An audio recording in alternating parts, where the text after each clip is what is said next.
Welcome back to another pen talk. Thanks for tuning in.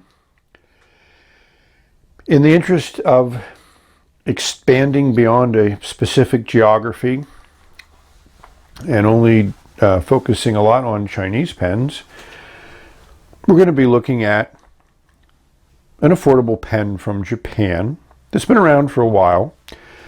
It's gone through some changes, so we're going to take a look at some of the changes, but the motivating factor is that my local pen enthusiast, Steve, got the new platinum Preppies in all the 7 colors, and he's using the cartridges that have those colors. So we're going to take a look at those right with them and hopefully give you an idea of whether you like any particular color, or you might want to collect all 7.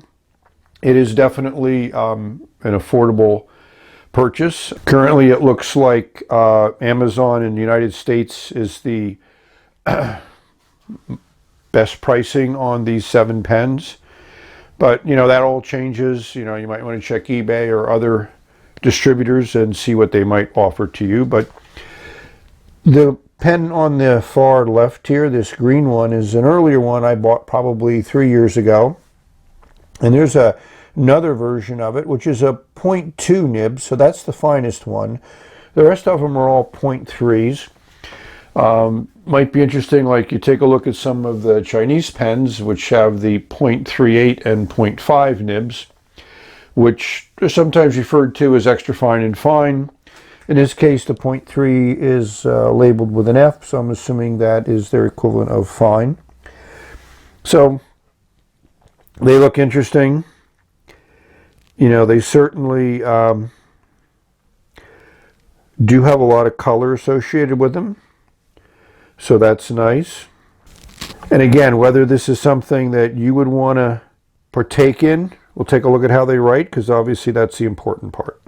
For an inexpensive pen, I'm very surprised about the level of quality of the components and how it's made. The only real downside I see to this pen is this feed and nib assembly. The nib easily comes out, so if you want to swap nibs between Preppy pens, it's easy to do. It just pulls right out, and the part of the feed comes with it. But this finned feed in here is very difficult to clean out, so to change colors of inks in this pen is not an easy thing. This is one that I just dipped, and I let it soak for a day, and as you can see, there's still some ink left in there.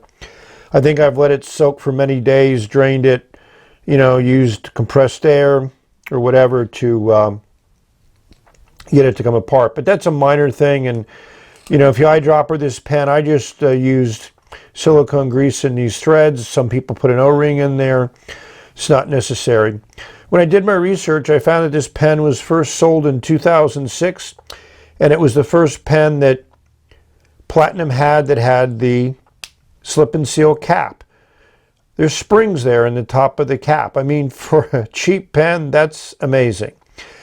And also you can see that inner cap is very small. It fits well against the nib, so there's very little air there for that nib to dry out. And these pens do maintain writability for long periods of time, so that's just amazing. Needed to take a visit. This is one of the earlier versions of the Preppy that I did. I don't want to take apart any of the ones that my friend lent me that have the cartridges in. Now it's time for some writing samples. We're going to start with the one with black ink. Seems to be some facets there inside the barrel.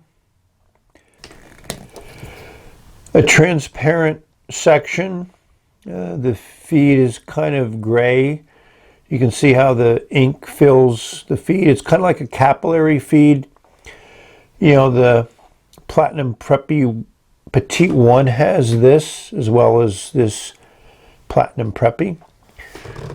This is a 0.3 nib. So let's see how it writes. It fits okay in the hand unposted.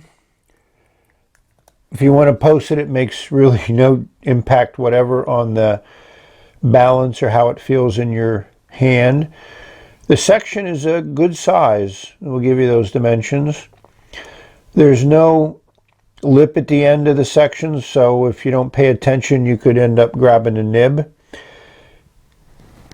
Now it's a push-on cap. There's a little ledge there transitioning into the barrel, but no real impact. You can kind of hold this pen wherever you want.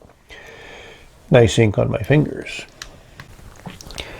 The nib is also engraved or stamped with the size, the 0.3 nib. You can see the mock breather hole there and the slit. You know, decent tipping material. What I call the wing nib, which is also similar to the Lamy design.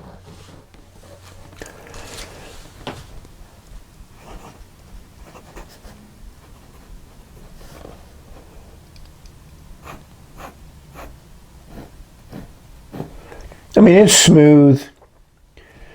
It lays down a decent amount of ink. I mean, it's a fine writing instrument. I started with the black 03 because I wanted to compare that to the black 02. So 1/10 of a millimeter is a fairly small unit of measurement. So let's see how it looks when you put ink on paper. I think this is an interesting warning on this pen. Do not use this pen other than for writing. Can't imagine what other use it could have. Use platinum cartridge ink and do not mix different colors, and it comes in another language.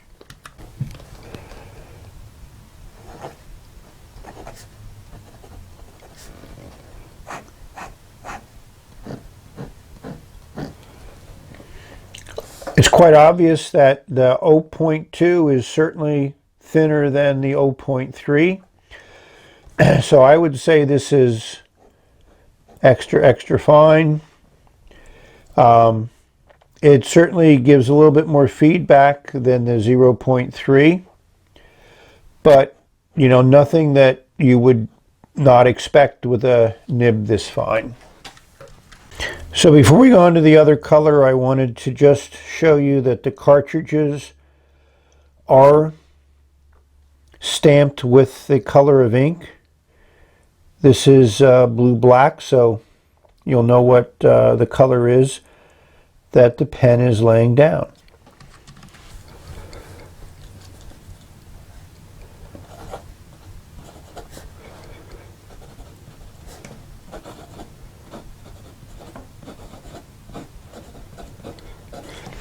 Under this lighting, the LED lighting, certainly looks more blue than black to me.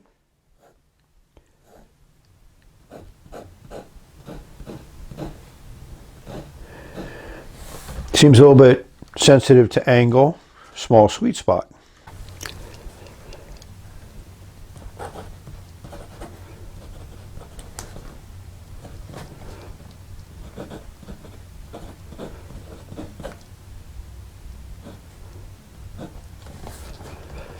The violet color also seems to be a little bit sensitive. So I'm writing over the camera, so it's not a normal writing environment.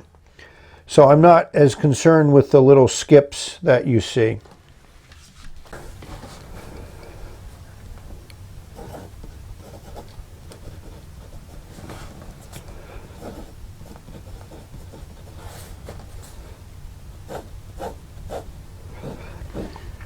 It's certainly a nice green, and it does seem to be a little bit wider, so maybe the green ink is a little bit more lubricated, a little bit wetter.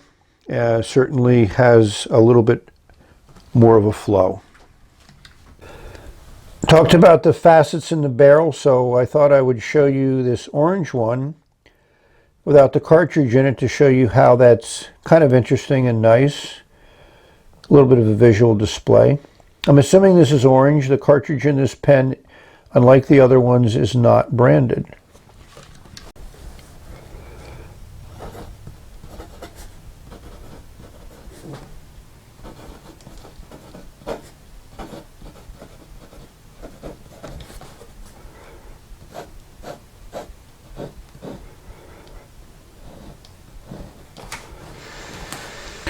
So I'm not the best color person, so I'm going to call this red-orange.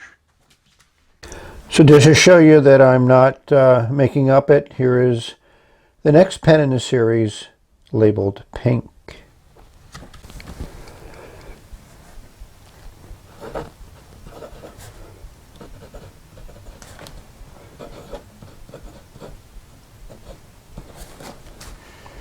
This is certainly one of the more pink inks I've ever seen. I'm not a pink ink fan, so I have to admit that if I was going to describe a pink ink, this would be the one I would use. So last but not least is yellow.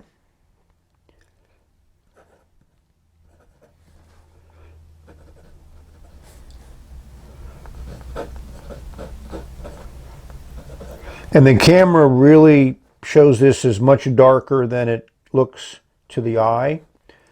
So to my eye, I just see a very pale yellow on the paper, but it looks nice under the camera.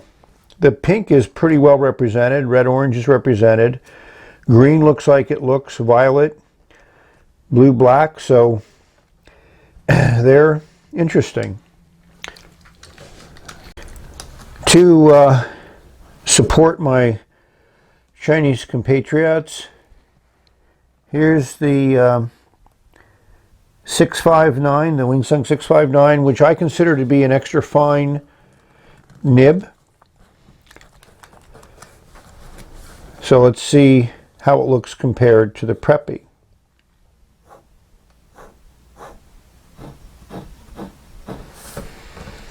I mean, I'd say it compares to the extra fine.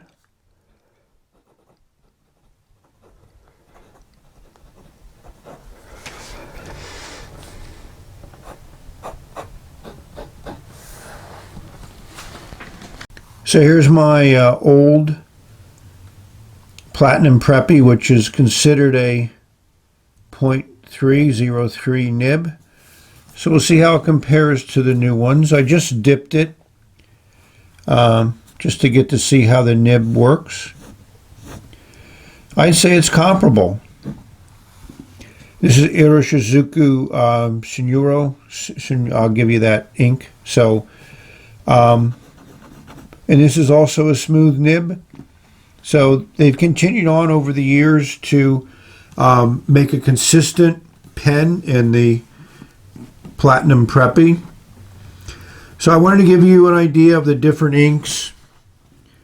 Don't have any of the 0.2s except for that one, but I think you can see the obvious difference. It is a significant and visual difference in the writing with those two nibs, which are both fine, but one is finer. And there's your inks. And like I say, the yellow is very pale on the paper, but for some reason with the camera and these lights, it comes out a little bit darker. So hopefully you found this interesting. If you're interested in this pen, maybe you can choose the one that you like. Thank you for watching. May you enjoy all the incredible ink, pen, and paper varieties. Enjoy every day. Enjoy your life. Bye.